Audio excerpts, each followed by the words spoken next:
Hi everyone and welcome to this video where we will be walking through how to create a mortgage amortization table. So if you remember from prior accounting classes, what an amortization table does is it lays out all the payments that need to be made on a loan at the specified interest rate and for the specified time period. And it breaks down how much each how much of each payment made by the borrower to the lender, how much of that payment relates to reducing the balance of the loan versus how much relates to the payment of interest. And so this is a really useful thing to know about.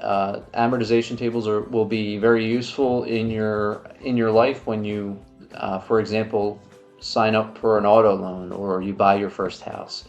And as LaSalle graduates, we all know you're going to be living in crazy houses and crazy places. So let's hop over to the computer now and make this amortization table. All right, so on your screen, I just have a blank spreadsheet. So we're just going to create this from scratch. And anytime we have a loan and we want to lay out our payment schedule, we always have to know a few important facts. So the first is, what is the annual interest rate? So we can't figure out how much we have to make in payments on a loan if we don't know what the interest being charged by the lender is. So we want to know the annual interest rate. We should also know, we probably want to know this on a monthly basis. And I'll show you why in just a moment. So we're going to convert that annual rate into a monthly interest rate. We should also know what is the term of the loan, how long will it last, and let's put this down in months. We also want to know what's the amount that's being borrowed or lent. So the amount of the loan is important here. And then from this information, we can calculate the monthly payment using time value of money concepts. All right. So let's say we're going to take a mortgage loan to buy a home, and let's say the size of the loan is going to be $200,000. All right. So let me format this here. So we are taking a $200,000 loan, and we're going to take that loan for 6% annual interest, and we will pay this off over a period of 30 years. So the term of the loan is going to be 30 years times 12 months per year. So 360 payments that we have to make over the next 30 years. And let's convert this annual interest rate into a monthly rate by dividing by 12. All right, so now we have a 0.5% per month that we have to pay in interest. All right, so using this information, we can calculate our monthly payment. We're going to use a function called PMT in Google Sheets. Here, it's the same in Excel. The rate we're going to use is just this monthly rate, and we want to lock this in. So I'm going to put F4. I'm going to put dollar signs on this, so it's an absolute reference. We're going to pick up the term of the loan, so the number of periods is right there. Again, I'll make that an absolute reference, and then the present value of the loan. Now, I'm going to put this in as a negative, just so that the numbers come out as we would expect them in the table, and I'll show you that in just a second. So I'm going to say negative $200,000 is the starting point, and we're going to make this an absolute reference as well. Okay. So now we have a monthly payment of $1,199.10 for a $200,000 loan that we're paying off over 360 periods, so 30 years at 6% interest rate. And now we have everything we need to lay out the payment schedule. So we're going to set up some columns here. We're going to have, this is going to be just a column to count which payment we're on, so monthly payment number, and it's going to range in value from 1 to 360. So it's going to be 1, 2, 3, and then we carry this all the way down to row probably like 370, because the first 10 rows of the spreadsheet are just data points. Okay, so I was pretty close to my guess there. All right, so we have 360 payments set up here in our schedule. Second column is going to be the beginning balance of the loan at the beginning of the month.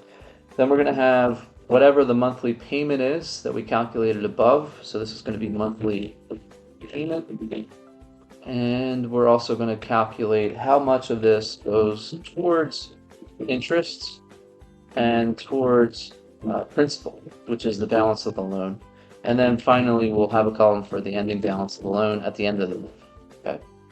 And this is going to work out. We're going to set up 2 rows of calculations, and then the rest will do it by itself. So it's pretty cool. So let's say the beginning balance of the loan is $200,000 up from above.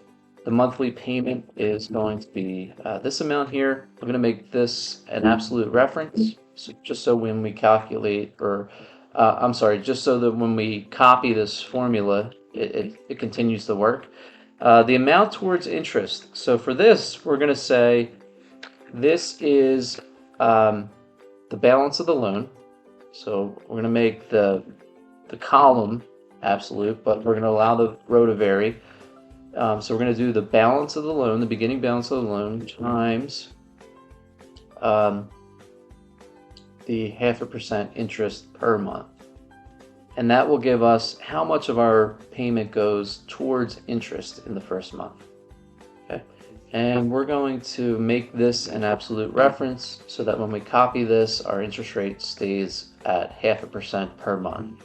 Okay, so I'm basically taking the balance of this loan, multiplying it by the 0.5% per month interest, and the difference between the total payment amount and the amount that goes to reduce, or the amount that goes to pay interest, that will be used to reduce the balance of our loan.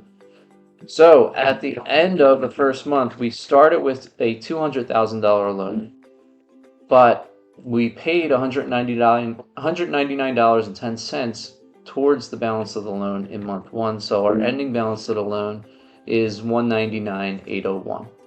Okay. Let's just do some formatting here so that we're consistent. And let's center all these.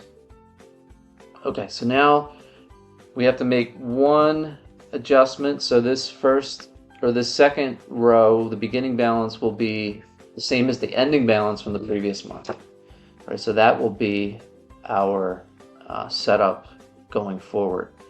And we can just copy these formulas. So this will continue to work. Now we have everything set up that we need to be set up, and we're just going to carry this formula all the way down. And if we did this correctly, by the time we get to the end of this 360-month period, the balance of the loan, the ending balance in column F, should be 0. Before I do that, I just want to freeze the rows here, just so that we don't lose the headers when we scroll. And so I'm going to scroll down here to the bottom. And it looks like we did it correctly. All right, so $0 left on the loan at the end of 360 months. So what this is illustrating is that when you make a payment on a term loan like this loan, each month when you make that, your payment is staying exactly the same each month. But the amount of your payment that is being used to reduce the balance of the loan goes up each month. All right, there's some portion of this payment which is going to reduce the balance of the loan throughout this loan. So if you wanted to get ahead, right? Let's say you wanted to really start reducing the balance of the loan. Instead of paying your standard monthly payment of $1,199.10, you might pay, you might add an extra $100 on the payment. And what that will do is it will directly reduce this balance and shorten the life of this loan. All right, well, that's it for this video. I hope you found it helpful. Thank you very much for watching, and I'll talk to you soon.